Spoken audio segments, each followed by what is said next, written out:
Welcome, everyone, to the C-Suite Sales and Marketing Perspectives podcast. I'm Steve McDonald, your host. We have a super interesting guest on today with Izabela Misiorny. Now, Isa, you are the CMO of Siteimprove.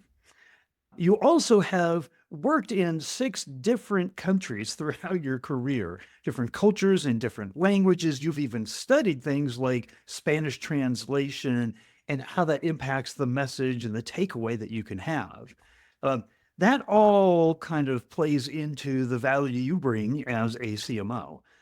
In particular, though, today, what we're going to talk about is how do we provide value, right? How do we actually prove that we provide value? There's a lot that as CMOs that we do, but the finger points at us quite a bit. In fact, we've done I think it's an 8-part study on why B2B CMOs fail so quickly, because we have the shortest tenure in the C-suite. So I think a big part of that is earning that right to be at the table, in the executive table, right? Improving the value that we bring. So that's what we're going to talk about today. But before we get started on that, I'd love to just give you a chance a little bit on your background and how you came to be where you're at today. Perfect. Thank you so much for having me, Steve. It's a pleasure to be here.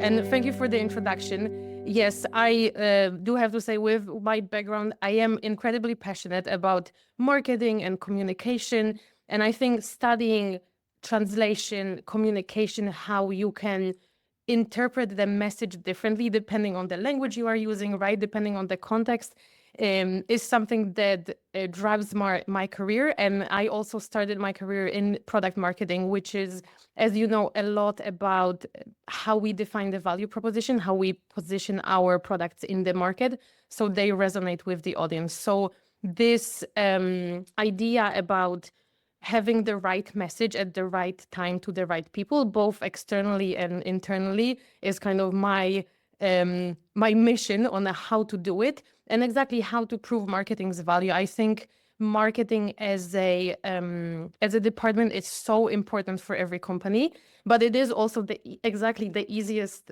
department to blame for failures, right? Because we do so much work in the background, and sometimes people think, oh, marketing, it's like, where's my new t-shirt, right? Where's my branded pen? But we also have to think about all the other stuff, exactly, like how do we position the product in the market? What do we know about our customers? So all this passion, I guess, led me into marketing, product marketing, and now I'm at Siteimprove as leading the highly efficient and effective marketing team. And so I'm very excited to dive into the topic of resilience. Well, fantastic. Let's do that, because resilience, obviously, markets change, ICPs change, trends happen, COVID, AI, you name it. We are never operating in a static environment. So at the foundation, what you're saying to value, improving the value from CMO, is starting with resilience. So tell us a little bit more about kind of how you think about that. So resilience for me is this ability to bounce back, right? From challenges, to quickly adapt to changes and basically come out stronger. And there is a couple of elements to this, of course. And I don't know if you've read the book Antifragile by Nassim Taleb. So I read that book a couple of years back, and it has become like my life mantra to be anti-fragile. And if you think about resilience as weathering storms, right, and weathering changes and just like making sure you survive, anti-fragility takes it a level up. So it means you are actually thriving on change. So we do talk about resilience, but in the back of my head, I always have this anti-fragility mindset. Okay, so how do we actually take that change, right, and make sure we ride that wave and we thrive on it? And I think in order for us to do that, right, there is a couple of things. So first of all, you do have to be clear on your purpose. So it is not about, having a set strategy where you say, like, this is our 5-year plan, we have to stick to it, but you do need a North Star. You want to say, hey, like, my North Star is that we improve the lives of our customers, right?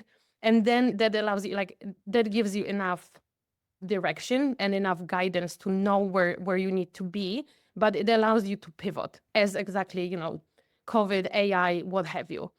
Another element to this is what I call a discerning attitude. So it's so easy, and I'm also guilty of that, right? To say, this is happening, I need to do this, I need to read this newsletter now, I need to react to this email immediately. But like half of the battle is actually being able to take a step back and say, this trend, we don't actually have to jump on, right? And that goes back to the North Star. Okay, yes, we all now want products that are AI powered, but let's see, okay, what is possible, like what do we need to deliver to our customers, and only then decide kind of how we take these trends and make something of value to our customers. And the last element I would mention here is prioritizing the human element.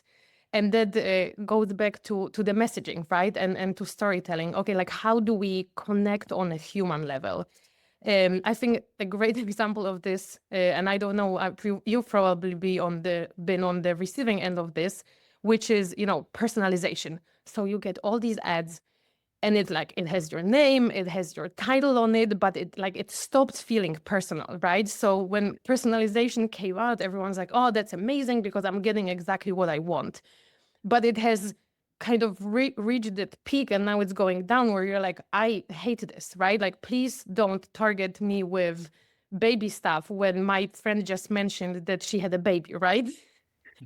So I think it's again us remembering that there is a human on the other side of it, and there is a limit to what we should be doing, right? And like how we should be jumping on all these technologies. And what I love about when you talk about the human element, right? In my own personal opinion is that one of the ways that we create the most value is by understanding our ICP, our ideal customer profile, better than anyone in the organization, better than any of our competitors, right? Because true personalization is to truly understand the pain points and how you can help them. It's not, I got your name right and I put it 3 different times into the email through automation, and I know that you had read this blog post of ours, so I'm going to mention something to do with that.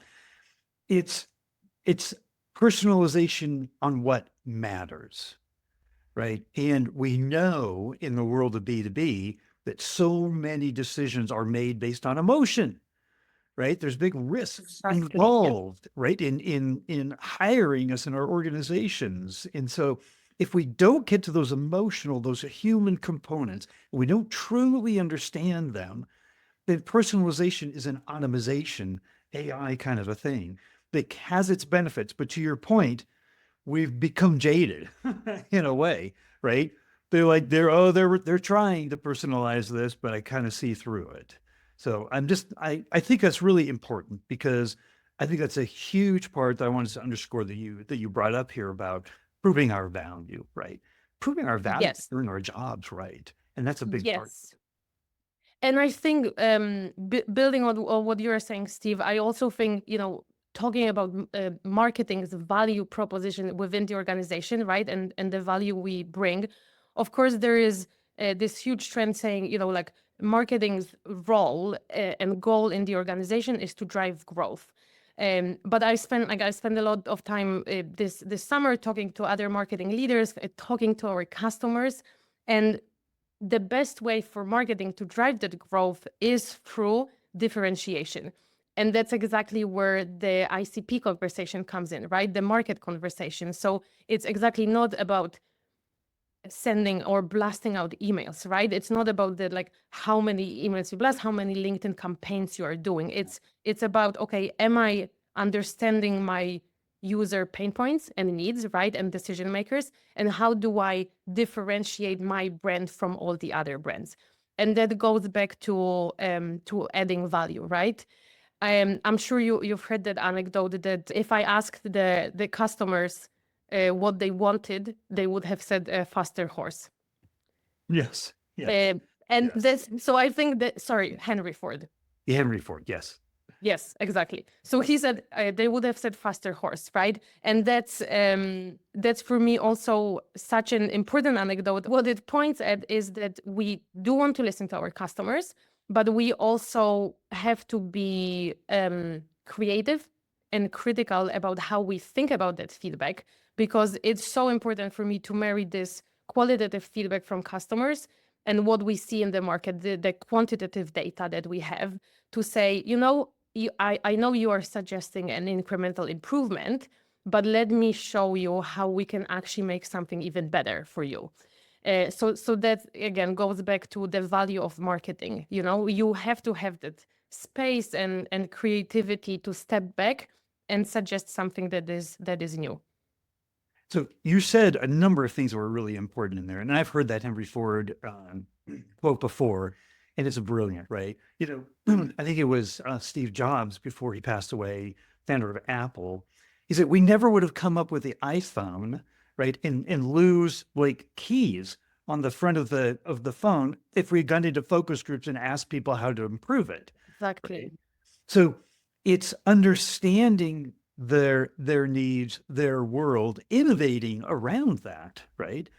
And so you said in there that we have to establish differentiation, right?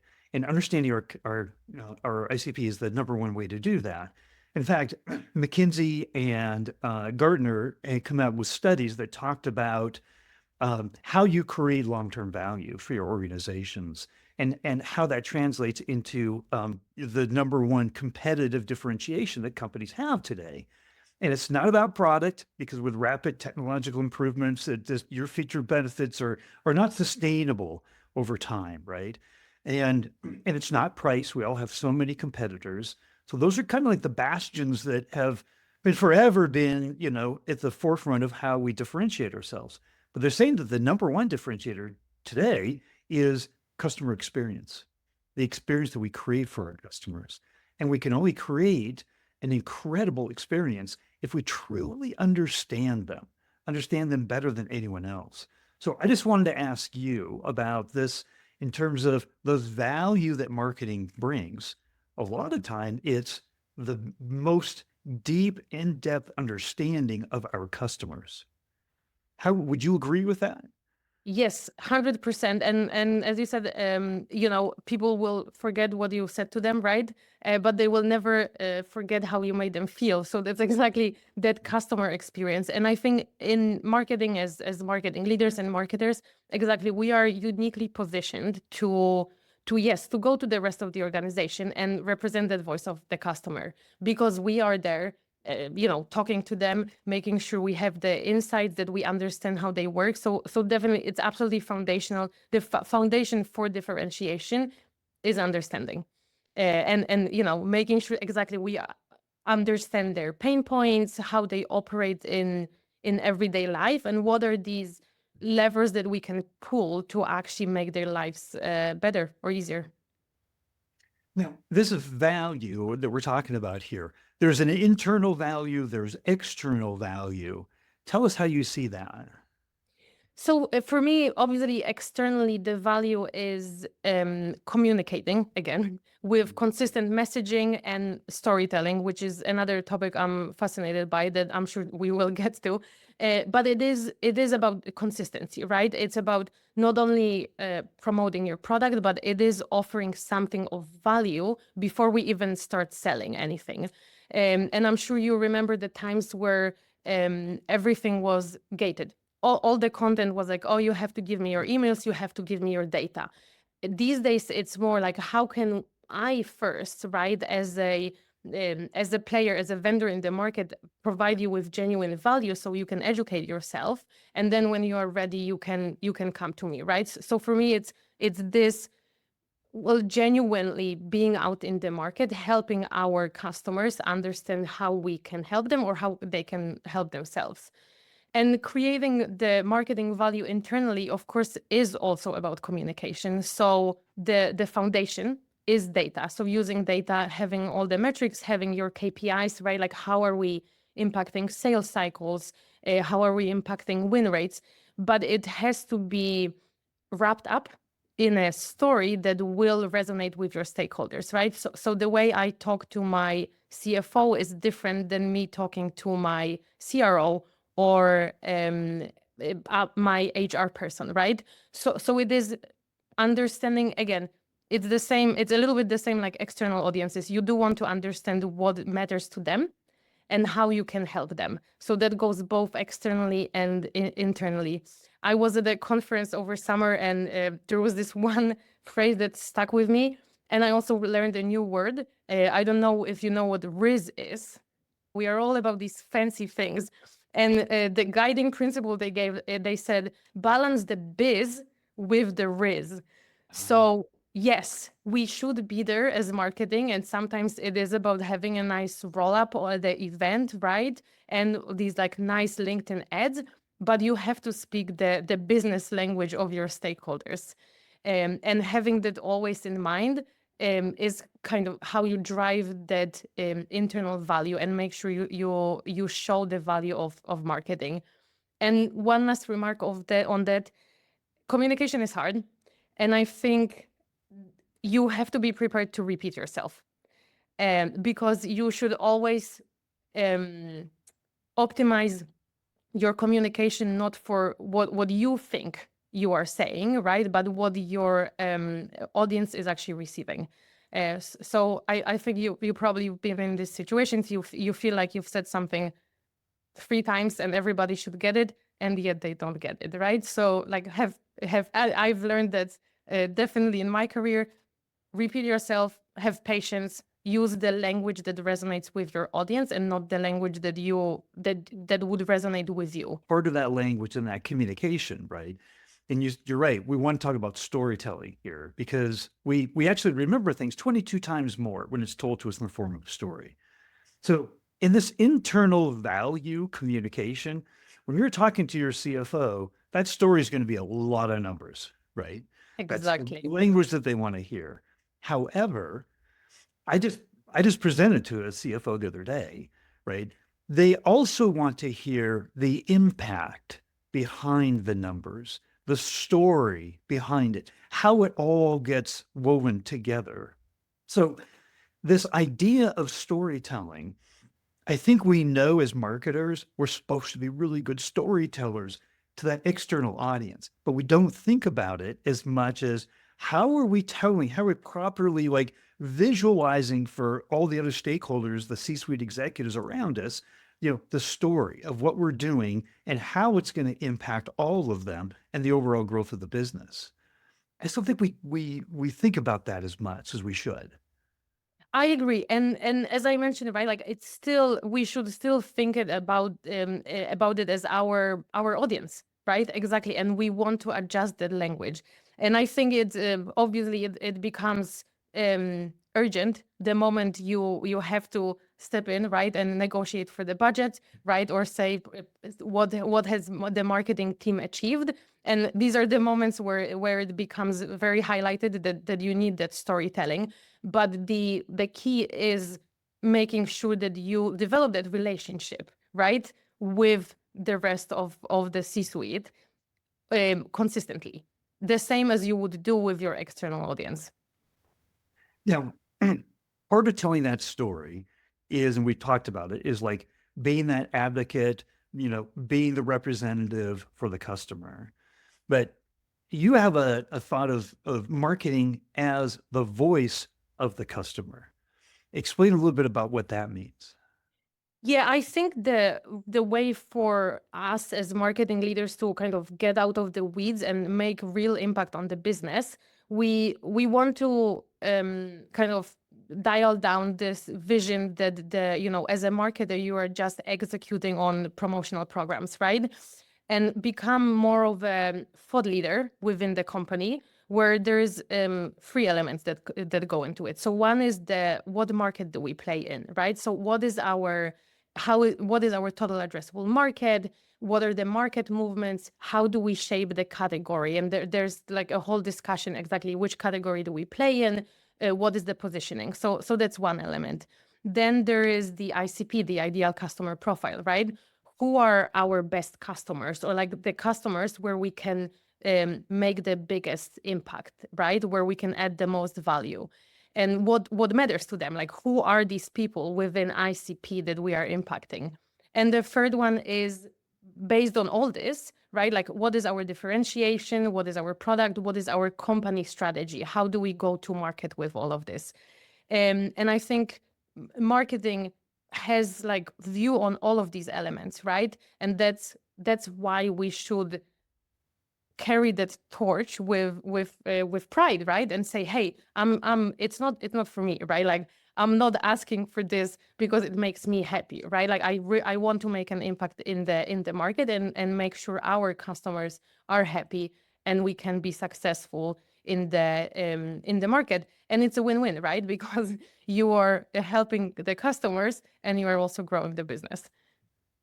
I love how you termed this because we all know what the term thought leadership means, right? But we think about it externally.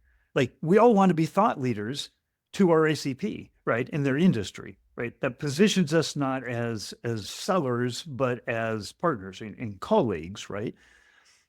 But the idea that you said there of being thought leaders internally, and the way to do that is to be the quote unquote expert of the customer that positions you in a thought leadership position where you are representing the voice of the peer community of the people who we are selling to as an organization. It gives you a square seat at the table, probably right at the head of the table, right? Because the customer Exactly. is the highest authority in the business. So the idea of becoming the internal thought leader, I love how you said that. That's going to be my number one takeaway, by the way, from our Oh, conversation great. here. I Great. can I'm already glad. tell it. I do Very so. think I do think with this great power, of course, comes great responsibility, right? Because you are then kind of being responsible for bringing these competitive insights and customer insights, right, and market insights. But I do think it's an absolute game changer, right? When you can exactly, then you get a seat at the table, right, and then you can really redefine that marketing value proposition and really say, to our impact conversation, it's not just about these LinkedIn campaigns. You will quickly see the impact on the metrics and KPIs. Absolutely. Okay, so we've kind of danced around this subject of storytelling, and I know that you actually have a story about somebody that does storytelling for a living, and I thought it was really interesting. So let's just get into kind of the role of storytelling, and then you tell the story about storytelling that you want to tell. Yes. So as we talked exactly a little bit, I mean, it's about data, it's about metrics, it's about KPIs, but ultimately it is how you wrap it into a story so it resonates with the audience. And I've been reading a book called Storyworthy. It's by Matthew Dix, and he's a teacher, but he also like does storytelling for a living. And my main takeaway from this book is that he encourages us to find like extraordinary moments in ordinary events in everyday life. And I think it's a powerful learning for marketing and also for B2B marketing, because it shows marketers that it's these like authentic, like emotionally driven stories about small things that actually resonate with the audiences, instead of trying to have this grand polished narrative.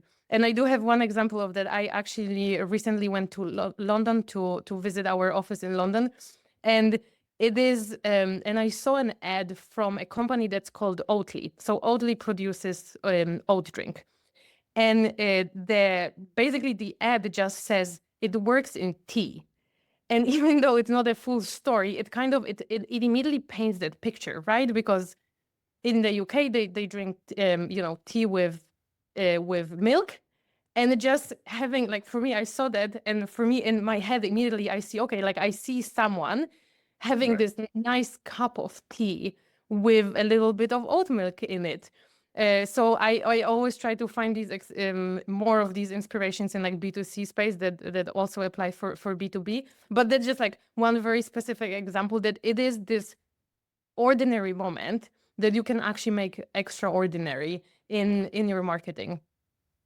And I love that. Like this extraordinary moment, story worthy. I actually wrote that down while Perfect. you were mentioning that, because it's not good enough just to say we want to tell stories. We have to be good at creating story worthy stories, right? Exactly. And I think we at the Siteimprove, we have been working with digital accessibility since we started. And we also try to use human stories, right, when it comes to digital accessibility. Because, of course, on one hand, we could say there is X number of people in the world, for example, with low vision that cannot use websites if they're not digitally accessible. And, you will hear that number and you'll be like, okay, like put it somewhere in your Yeah. back pocket and forget about this. Right. And then another way to tell that story is to actually, show you a video, for example, of someone who needs to use a screen reader in order to understand what's on your website. And then you see a real human, right? Like struggling with technology, and it will stay with you, right? Because it is such a powerful story. And actually, that whole storytelling thing has, psychological research behind it. I don't know if you've heard about. It's called the identifiable victim effect. Oh, no, I have not. No, so it's actually it's a little bit tangential, but it describes the likelihood of us feeling greater empathy, where we see a specific person, one person, versus when like you have a large group of victims. And it was actually it was this psychologist Paul Slovic that described it. So they did research, and if you would have a leaflet that says that has a picture, for example, of someone suffering from let's say fires, and you have one person, and it says, "Please help Steve because he has suffered from fires."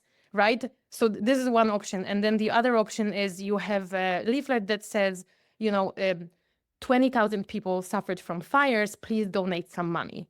The research shows that we are way more likely to donate when we have that one person, because that's like one person, one human that we can identify with versus having this big number. So even though logically, right, like there's a bigger number, they need more help because there's more people to help, we identified with this one human story. It makes it's again personalizing, right? It's another form of personalizing where you can empathize with one where it's harder to empathize with a larger diverse group, right? Exactly. Makes sense. We talked about a lot.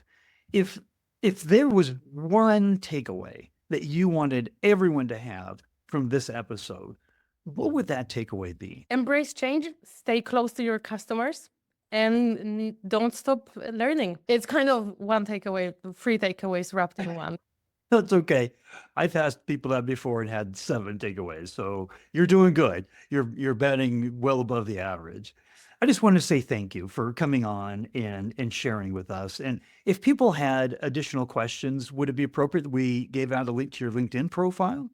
Yes, Steve, thank you so much. It's been such an enjoyable conversation. Please do share my LinkedIn profile, and I'm always happy to share stories and talk about storytelling. Fantastic. Thank you very much for coming on. We'll talk with you soon. Thank you, Steve.